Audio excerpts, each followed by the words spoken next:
En ce temps-là, Jésus disait à ses disciples, « Un homme riche avait un gérant qui lui fut dénoncé comme dilapidant ses biens. Il le convoqua et lui dit, « Qu'est-ce que j'apprends à ton sujet? Rends-moi les comptes de ta gestion, car tu ne peux plus être mon gérant. » Le gérant se dit en lui-même, « Que vais-je faire, puisque mon maître me retire la gestion? Travailler la terre, je n'en ai pas la force. Mendier, j'aurais honte. Je sais ce que je vais faire pour qu'une fois renvoyé de ma gérance, des gens m'accueillent chez eux. » Et fit alors venir un par un ceux qui avaient des dettes envers son maître, et demanda au premier, « Combien dois-tu à mon maître? » Il répondit, « 100 barils d'huile. » Le gérant lui dit, « Voici ton reçu, vite, assieds-toi et écris 50. » Puis il demanda à un autre, « Et toi, combien dois-tu? » Il répondit, « 100 sacs de blé. » Le gérant lui dit, « Voici ton reçu, écris 80. » Le maître fit l'éloge de ce gérant malhonnête, car il avait agi avec habileté. En effet, les fils de ce monde sont plus habiles entre eux que les fils de la lumière.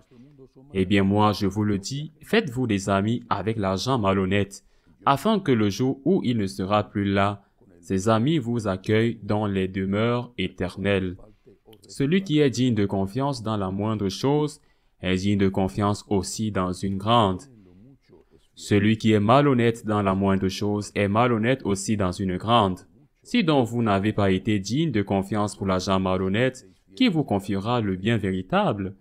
Et si, pour ce qui est à autrui, vous n'avez pas été digne de confiance, ce qui vous revient, qui vous le donnera? Aucun domestique ne peut servir de maître. Ou bien il haïra l'un et aimera l'autre, ou bien il s'attachera à l'un et méprisera l'autre. Vous ne pouvez pas servir à la fois Dieu et l'argent. Acclamons la parole de Dieu. La première chose, en ce qui concerne la parabole que nous avons lue aujourd'hui dans l'Évangile, la première chose est que Jésus parle d'un administrateur. Cela peut sembler une seconde chose, et pourtant c'est très important. Il ne parle pas d'un propriétaire, mais d'un administrateur.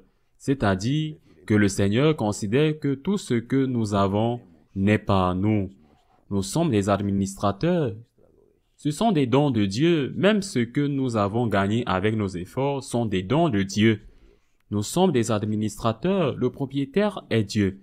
L'argent que nous avons vient de Dieu. Je crois que cette approche initiale devrait nous aider à changer de perspective sur tout ce que nous avons. Ça pèse. Et la doctrine sociale de l'Église nous enseigne. Ça pèse une hypothèque sociale. Je ne suis pas le propriétaire, bien que l'argent de la banque soit à mon nom. Je suis un administrateur. Le propriétaire, c'est Dieu. Et ce propriétaire me demande légitimement de payer une hypothèque. Et cette hypothèque, ou une sorte de loyer, j'ai payé, ou il me dit, parce que lui, il est le propriétaire. Et il me dit parfois, aide cette personne. Et souvent, j'ai l'impression qu'il ne le mérite pas, mais il me dit, l'argent n'est pas à toi. Aide cette personne. Il me dit aussi la même chose d'un autre bien plus précieux que l'argent. C'est le temps. Aide cette personne. D'autres fois, à la place, il me dit, consacre ton argent, consacre ton temps à des choses sacrées, une maison, une église, quelque chose à usage liturgique. C'est lui le propriétaire. Moi, je ne suis qu'un administrateur. Partant de ce principe, je veux donner un exemple. Un exemple qui, pour la grande majorité, n'a pas d'importance, mais que j'ai mis comme élément significatif dans notre paroisse de Madrid. Depuis un certain temps, assez longtemps, ils sont fréquemment venus nous saluer, surtout pour saluer le Père Javier. C'est un prêtre extraordinaire, pour qui beaucoup ont une grande estime. des gens viennent le saluer, qui viennent généralement d'Amérique latine, parfois des États-Unis. Et pratiquement à chaque messe, surtout le dimanche, mais aussi pendant la semaine, le Père Abier sort, disons-le ainsi, il reçoit parce que ce n'est pas qu'il va n'importe où, il reçoit des gens qui viennent d'un pays ou d'un autre, plein de gratitude, d'affection, parfois d'émotion jusqu'aux larmes. Il demande une photo avec lui, une vidéo avec lui. Salutations à la mère qui n'a pas pu y aller et qui est âgée. Le Père Abier, avec beaucoup d'amour et de patience, s'occupe d'eux.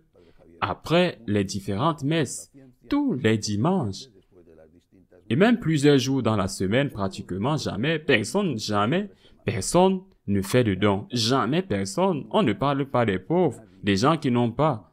Comment vont-ils faire un don s'ils n'ont pas pour eux? Quand une personne part en vacances en Europe, c'est qu'elle a de l'argent. Quand elle passe du temps à visiter l'Europe, elle doit aller dans les hôtels, des restaurants, acheter des cadeaux. Elle va à cette église, la nôtre, qu'elle aime. Elle est reconnaissante, car ils se sentent émus. Ils disent combien ça les aide. Ça les a aidés, jamais rien. Ce n'est pas juste. Ce n'est pas bien. Il y a quelque chose qui ne va pas. Ça, je le répète. C'est juste un exemple qui nous fait mal. Nous offense, nous fait mal au cœur. Mais que nous continuons. Le Père Abier continue d'assister avec amour, avec un sourire à ces gens, comme s'il disait, « Père, que puis-je aider? Je sais que tu as un séminaire dans la paroisse. Comment puis-je collaborer? Une petite offrande. » Ben, on continue à faire pareil. Prier, pareil, pour ceux qui nous demandent des prières. Aujourd'hui, je reçois un mail d'une dame qui me demande 6 messes. Jamais d'offrande. Non, tu ne me fais 6 messes. Vous allez faire 6 messes à la télévision. Ils vont la voir dans tant de pays. J'ai des parents dans différents pays. Comme ils vont être heureux que je prie pour ces 6 personnes différentes. Jamais un sou. Ils vont à leur paroisse. Dans leur paroisse, ils leur disent, il faut faire un don. Nous voulons la volonté. Ce que tu veux. Pas un sou. Il y a quelque chose qui ne va pas. Quelque chose de grave. Ce sont 2 exemples. Je les cite parce que ce sont des choses qui nous affectent et nous font souffrir et malgré cela, nous continuons à faire ce que nous devons faire. C'est faire des choses sans demander d'argent, aimer, offrir et donner. Mais il n'y a pas de réponse, enfin presque aucune. Oui, il y en a, ce serait injuste de dire qu'il n'y en a pas, très peu de réponses, très peu. Environ, ils regardent la messe de cette messe le dimanche uniquement sur YouTube, 140, 150, 160 000 vues. Généralement, il y a plusieurs personnes qui regardent la messe car ce sont généralement des événements familiaux. Plus tard, ceux qui sont vus sur d'autres chaînes, sur d'autres canaux, même qu'ils copient notre messe, qui la retransmettent, jamais rien. Personne. Ceux qui assistent régulièrement à la messe, jamais rien. Personne ou presque personne. Il y a quelque chose qui ne va pas. L'homélie que je prononce chaque jour, quand je ne célèbre pas la messe, est diffusée depuis Rome pendant la semaine.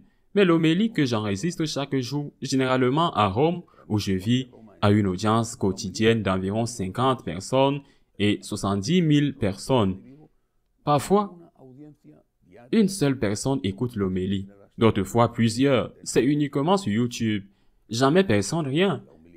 Pas même une aide. 70 000 personnes écoutent une homélie et personne ne dit jamais « Comment puis-je contribuer à faire perdurer cela ?»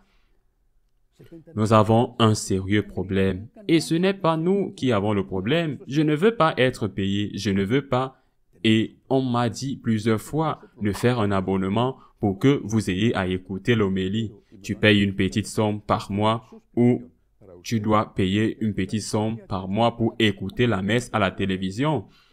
Non, parce que le Seigneur a dit, ce que tu as reçu gratuitement, donne-le gratuitement. Mais il y a un problème qui n'est pas en nous. C'est chez ceux qui écoutent. Beaucoup diront sûrement, c'est que je n'ai rien. Ou est-ce que je lui fais parvenir? Ou est-ce que l'envoi vaut tant? Eh bien, partez en économisant et vous l'envoyez une fois par an. Mais n'avez-vous jamais rien? Et je répète, ce n'est pas un problème chez nous. C'est un problème général parce que ce n'est pas un problème qui ne nous aide pas. C'est un problème qui n'aide pas l'Église et qui n'aide pas les pauvres. Je reviens au début. Nous ne sommes pas propriétaires. Nous sommes administrateurs. Le propriétaire, c'est Dieu, et celui qui se considère propriétaire et qui pense que tout ce qu'il a est pour lui et sa famille, qui sont une extension de lui, eh bien, peut-être le Seigneur, le moment vient où il lui dira, « Tu as été égoïste. J'ai été à tes côtés pour demander de l'aide à cette personne que tu connaissais, et il ne l'a pas aidé. J'ai demandé un peu de votre temps et vous ne me l'avez pas donné. » Ils sont très sérieux, ceux du Christ, très sérieux, très importants. Nous les ignorons totalement, peut-être parce que nous avons perdu la foi. Mais que les païens ont perdu la foi, les païens baptisés, c'est une honte. Mais que les catholiques pratiquants, ceux qui vont à la messe ont perdu la foi, et je veux dire, il y a le jugement. Il y a la vie éternelle, il y a le jugement, et c'est une chose très sérieuse. Et dans cette épreuve, nous n'allons entendre une question. Ce sont des paroles du Seigneur, la même bouche qui dit, « Prenez et mangez, ceci est mon corps », dit aussi, « Allez, maudit de mon Père, parce que j'ai eu faim, et vous ne m'avez pas donné à manger. » Parce que, si vous ne croyez pas en la vie éternelle, si vous ne croyez pas que le Christ est Dieu, si vous ne croyez pas en la présence réelle de Dieu en l'Eucharistie, qu'est-ce que vous êtes venu faire à la messe? Ou que faites-vous en écoutant ces homélies? Mais si tu crois qu'il y a la vie éternelle, si tu crois que le Seigneur y est présent, tu dois aussi écouter ces paroles du Christ lui-même. Le même Christ qui te dit, viens béni de mon Père parce que j'ai eu faim et vous m'avez donné à manger. Le Christ lui-même vous dira ou pourra vous dire, allez aussi, maudit de mon Père. Nous sommes administrateurs de notre temps et de notre argent et nous ne pouvons pas servir deux hommes. Et je crois qu'il y a trop de catholiques pratiquants qui ne servent qu'un seul homme, un seul Seigneur, et non pas parce qu'ils n'ont pas d'argent. Je redonne l'exemple. Écoutez ce qui se passe dans l'Europe. Beaucoup de jours, ils vont à la paroisse qu'ils aiment. Ils deviennent émotifs. Ils demandent des photos. Ils demandent des vidéos, des salutations. Pas un sou. Jamais. C'est gênant. On ne peut pas servir deux maîtres. Et beaucoup servent un seul maître. Et il leur en demandera des comptes. Ainsi soit-il.